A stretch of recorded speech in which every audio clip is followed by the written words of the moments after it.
আসসালামু আলাইকুম। আমি না হয় ইমামতি আজকেই ছেড়ে দিব, ইমামতির দরকার নাই। এমন সাহসী বক্তব্য কয়জন ইমাম বলতে পারে? মসজিদের ভিতরে সুদ ঘুষ নিয়ে কথা বলতেছে। যারা সুদ খায় তারা মসজিদে আসবেন না, আর যদি আসেন তাহলে আগামী জুম্মাবার থেকে আমাকে এই মসজিদে পাবেন না।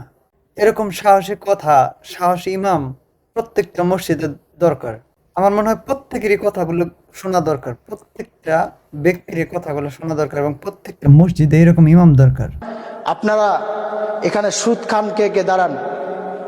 আপনাদের মধ্যে সুদ খায় কি? আপনাদের মসজিদের মধ্যে তওবা করতে হবে।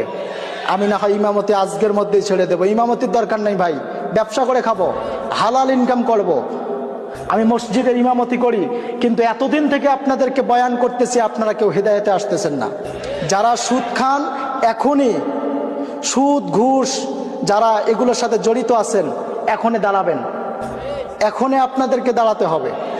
আপনি দাঁড়িয়ে এখানে আল্লাহ তাআলার ঘর মসজিদে আপনাকে দাঁড়িয়ে এখানে শপথ গ্রহণ করতে হবে যে আল্লাহ, আজকে থেকে আমি আর সুদ ঘুষ কোনোটাই খাবো না। আপনি যদি এরকম শপথ করতে পারেন, আমি আগামী জুমায় আসবো নামাজ পড়াইতে।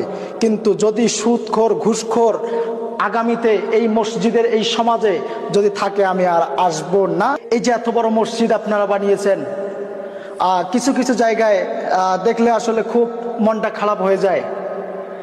আসলে মসজিদের সভাপতি নামাজ পড়ে না, মসজিদের সভাপতির দায়িত্ব তাকে দিয়েছেন, সে নামাজ পড়ে না।